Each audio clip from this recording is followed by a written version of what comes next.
Time to bring you news on this channel. I am Muhammed Jah and thanks for joining us. First, our headlines. As his nationwide tour moves on, we hear about what happened when President Barrow met women farmers in Fass in the Central River region. A youth development association has collaborated with partners to rehabilitate a vital local road. We hear how they managed it. Tourism and Culture Minister Hamat Bah tells us that the views freely expressed by Gambians during the President's current cross-country tour demonstrates that the country is now a proper democracy. Representatives from English-speaking West Africa states met in the Gambia to discuss rules and regulations of the industry. A boat owner caused surprise and delight when he named his craft QTV. We hear what happened when he met QGroup CEO Muhammed Jah. For more on these and other stories, stay tuned.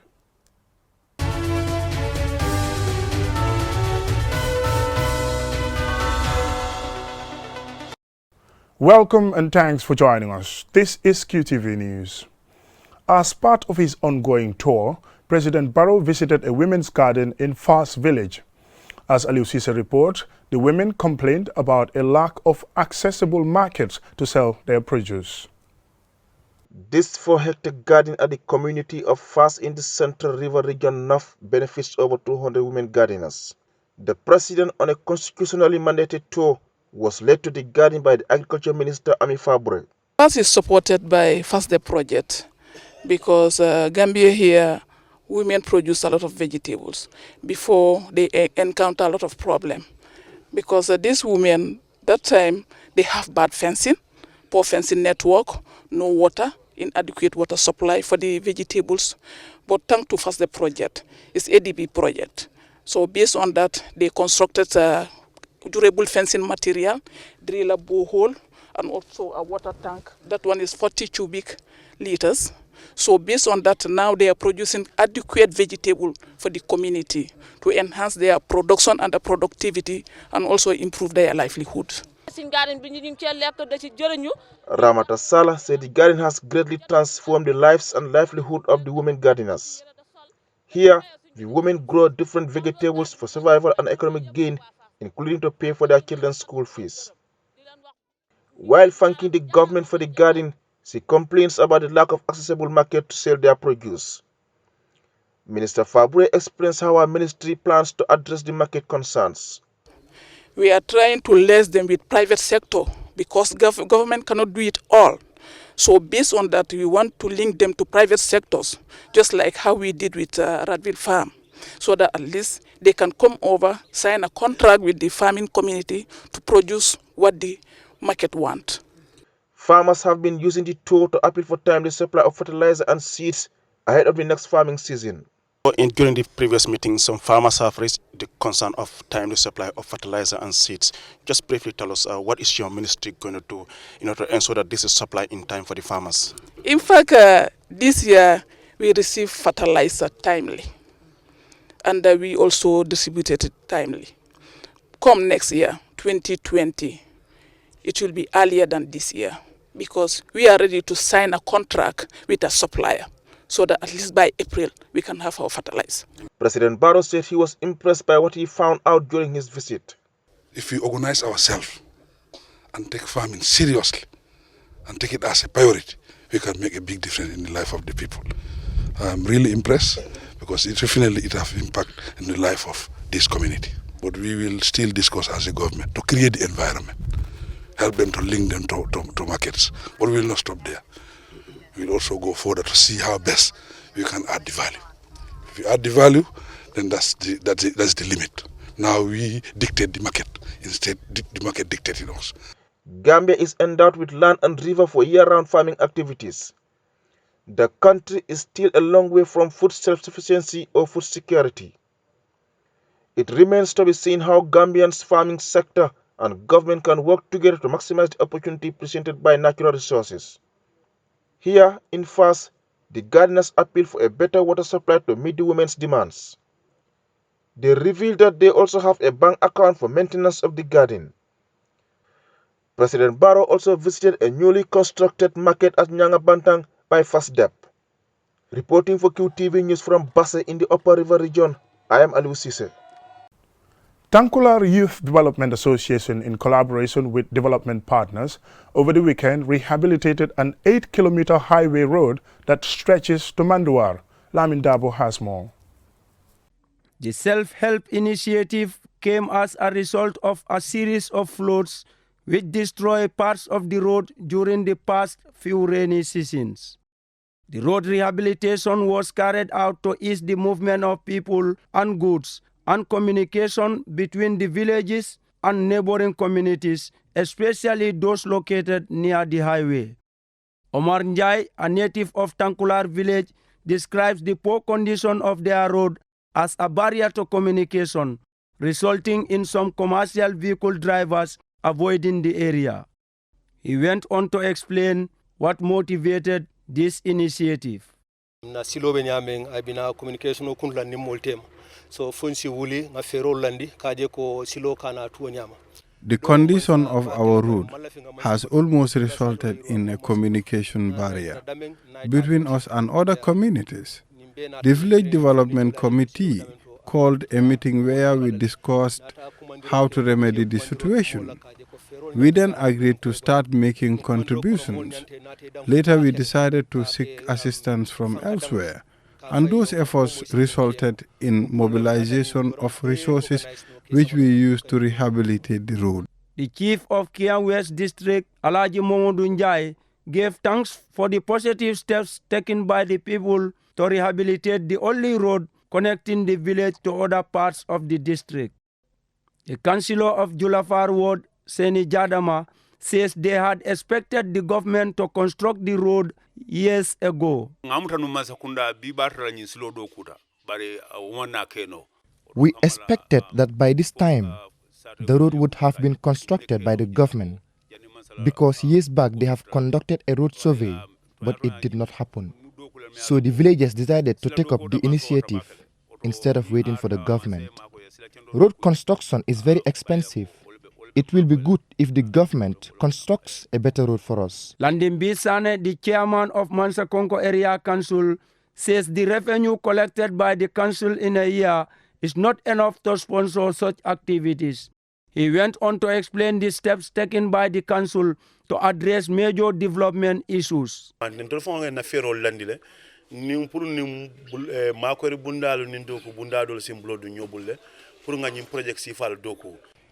We have put up our plans to collaborate with different institutions to enable us to implement these types of projects. At the moment, the Area Council has drawn a 3-year strategic plan which covers several areas of interventions. Due to lack of finance, we decided to partner and implement plans that are embedded in our 3-year action plan.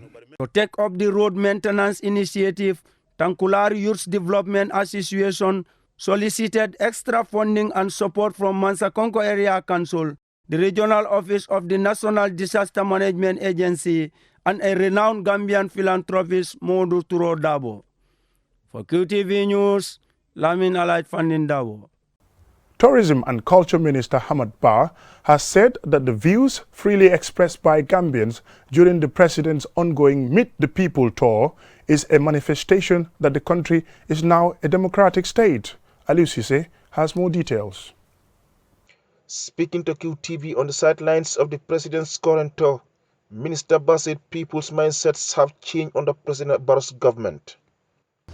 I've realized that people are freely expressing themselves, saying exactly what they want to say without fear of any retribution or being victimized.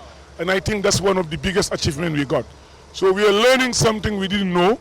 We're saying something that we didn't see. And the President is very pleased that people are expressing their opinion honestly and sincerely to him and to his entire entourage. I think that's a great achievement in our democracy. Minister Bah, who is widely known for his support of President Hamat Barrow, emphasized the need for Gambians to rally behind Barrow and nurture the peace and stability in the country. He is very elevated. He looks extremely happy that people are supporting his agenda, supporting his political program, and indeed have also recognized the success made so far since he took over office. That's very significant for us. I advise every Gambian to really uphold the peace, but in doing so, we must be very democratic and respect the rule of law and, of course, respect the rights of others. Minister Bah reveals plans to revive tourism in Nyomi, which hosts the historical storage site James Island. We are to lay the foundation stone of a new hotel at Barra. Unfortunately, because of the huge number of people that were there, the crowd, not unfortunately, but because of that, we were unable to lay the foundation stone. After this tour, I'm going around to lay the foundation stone of all these places. We have to build 4 new hotels in the provinces at level of 4-star hotels, so that Gambians can also start going out on holidays with their families in their own country, visit the places, so that all the trouble we are encountering now will be history, inshallah. Minister Bah has been using the tour to call on Gambians to respect the rule of law and desist from any form of violence. On Thursday, President Barrow held well-attended meetings in Buduk in Nyanija, Ndawen in Nyani, and Krantaba Suruakunda. At all the meetings, President Barrow re-echoed his call for Gambians to safeguard the unity, peace and stability they now have. He said the development and progress of Gambia is what interests him. He promises life-changing developments under his leadership, irrespective of origin and political affiliation. On the concerns raised by locals, among which are substandard roads, inadequate electricity and water supply, and lack of skill centers, the President said his government is aware of the importance of all sectors. The tour, he said, is not a political one, but one sanctioned by the Constitution to allow him to hear the views of Gambians on government's policies and programs. President Barrow said there is a social contract between him and Gambians, and that his intention is to live up to expectations of the electorate. In response to those calling for him to step down in December, he said he was elected to serve for 5 years. He urged those interested in becoming president to patiently wait for 2021 when his 5-year mandate ends.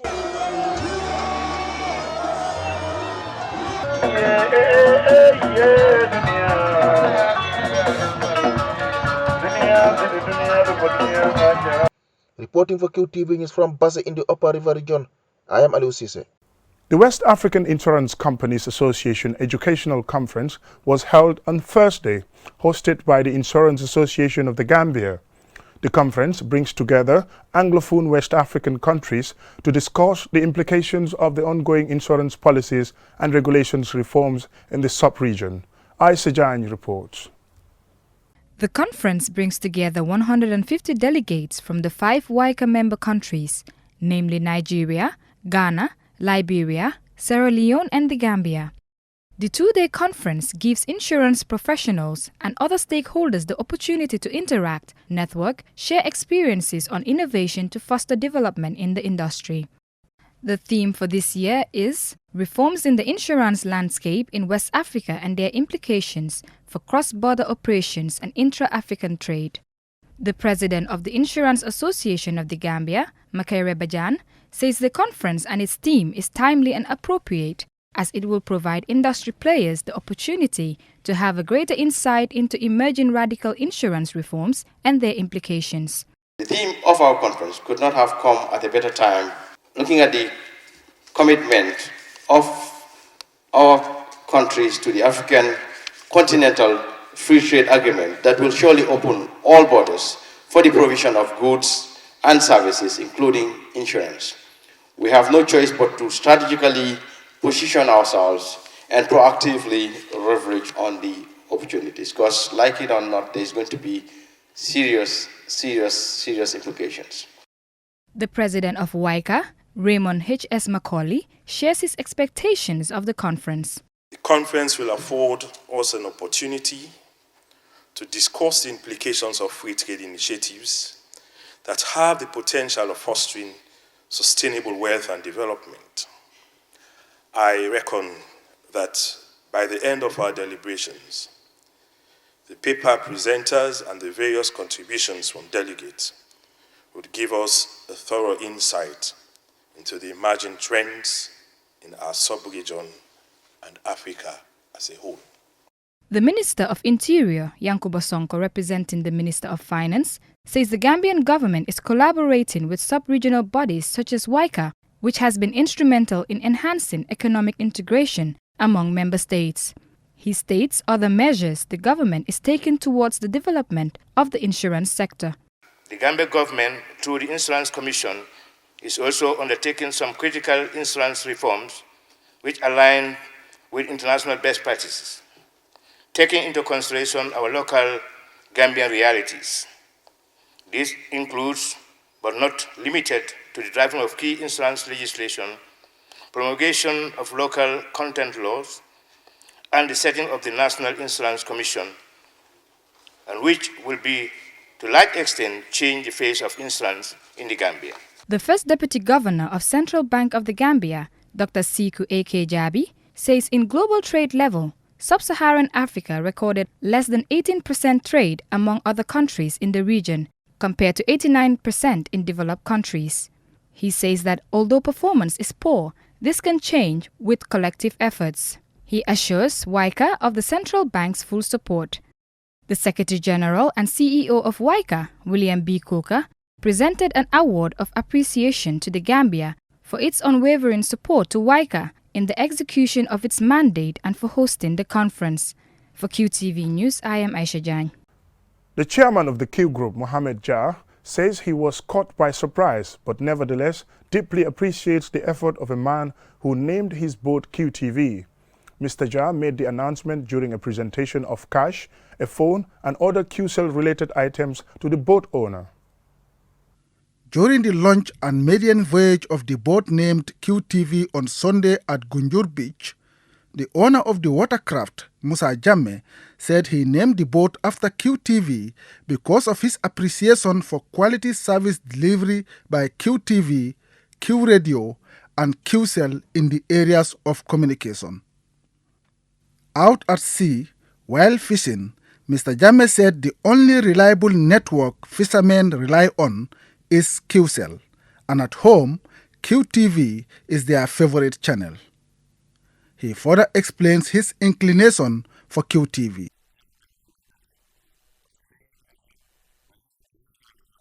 You have totally surprised me, but what you do is what prompted me to do this. You are doing a good job in the country that is worth emulating. This boat will provide employment for 35 people. Unexpected, caught by surprise, but appreciative of the boatman's efforts, says the chairman of QGroup, Muhammed Jah, at a presentation on Friday at QTV office.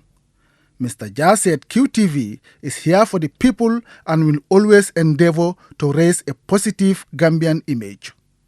He urged Gambians to venture into fishing business.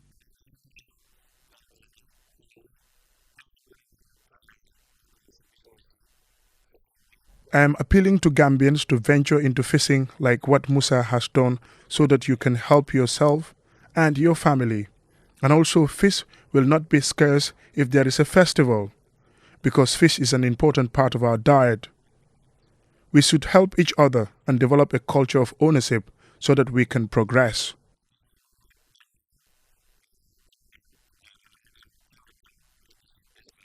We will go with a short commercial break. When we return, we hear about a welcome donation of school materials to a school in Gunjur. And the Scaling Up Nutrition Business Network aims is to reduce malnutrition in all its forms. Stay tuned. Are you a shop owner, retailer, or working in other commercial industries?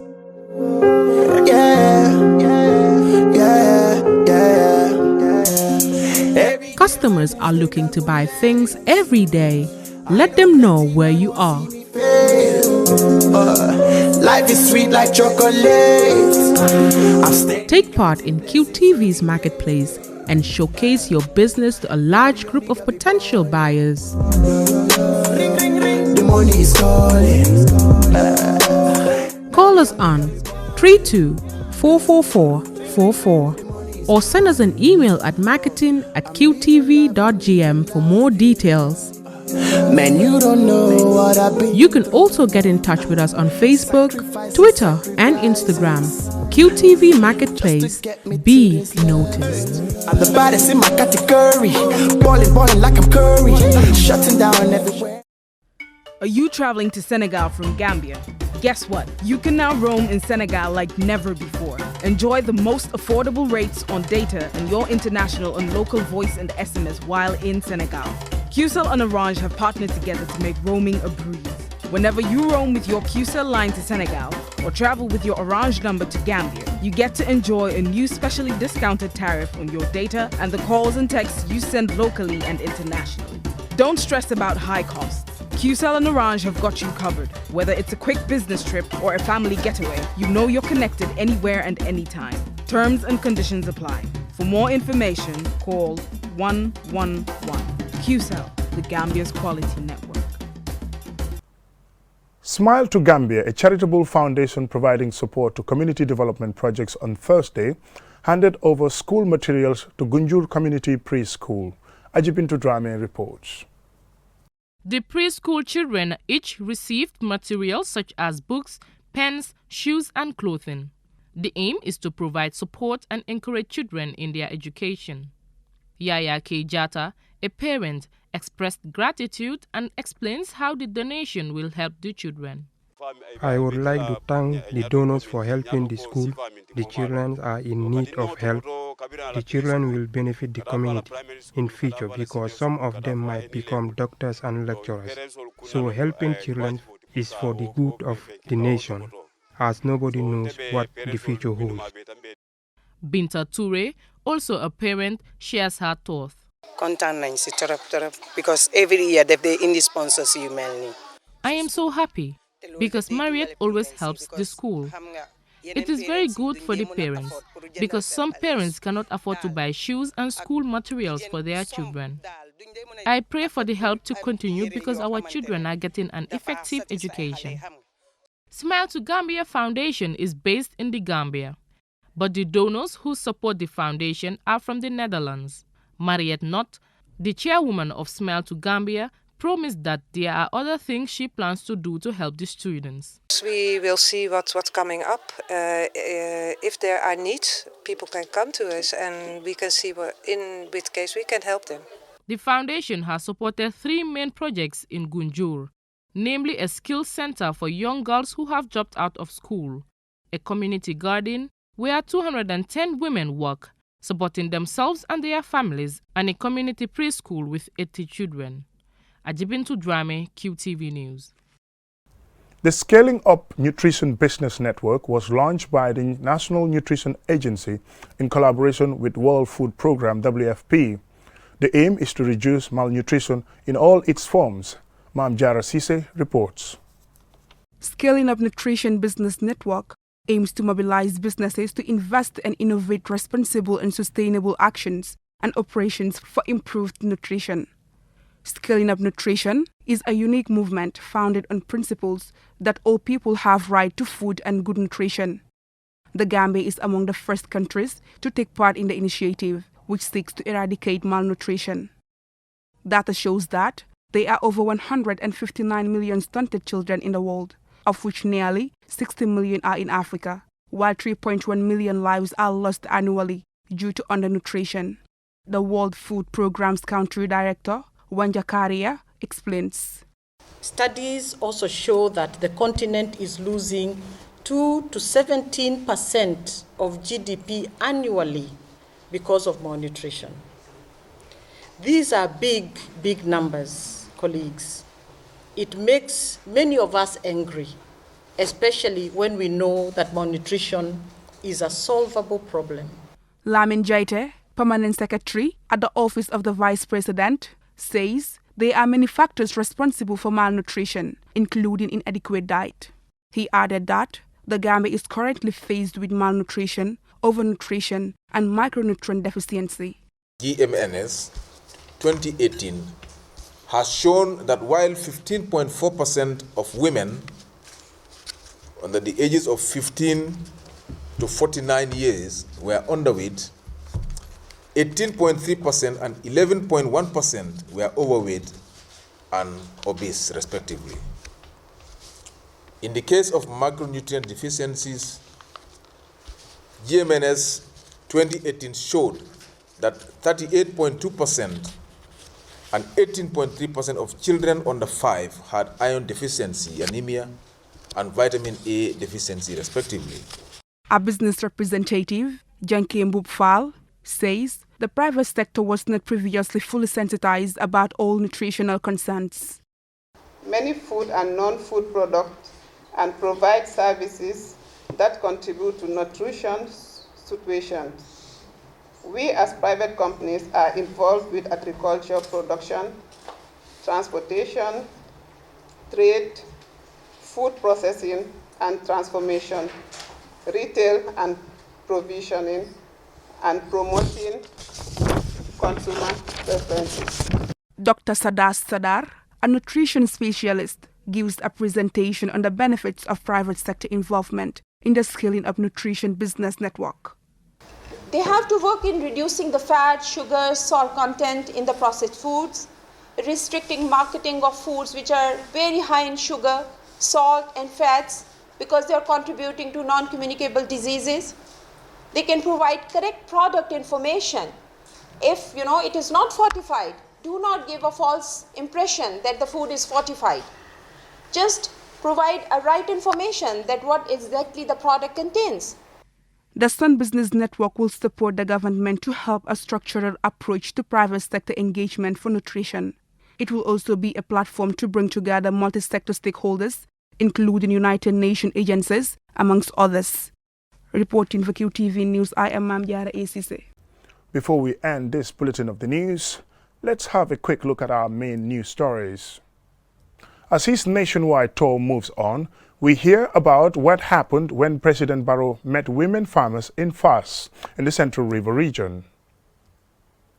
A youth development association has collaborated with partners to rehabilitate a vital local road. We hear how they managed it. Tourism and Culture Minister Hamat Bah tells us that the views freely expressed by Gambians during the President's current cross-country tour demonstrates that the country is now a proper democracy. Representatives from English-speaking West Africa states met in the Gambia to discuss rules and regulations of the industry. A boat owner caused surprise and delight when he named his craft QTV. We hear what happened when he met QGroup CEO Muhammed Jah. That's all we have for you in this news bulletin. Join us tomorrow for more news and have a pleasant night.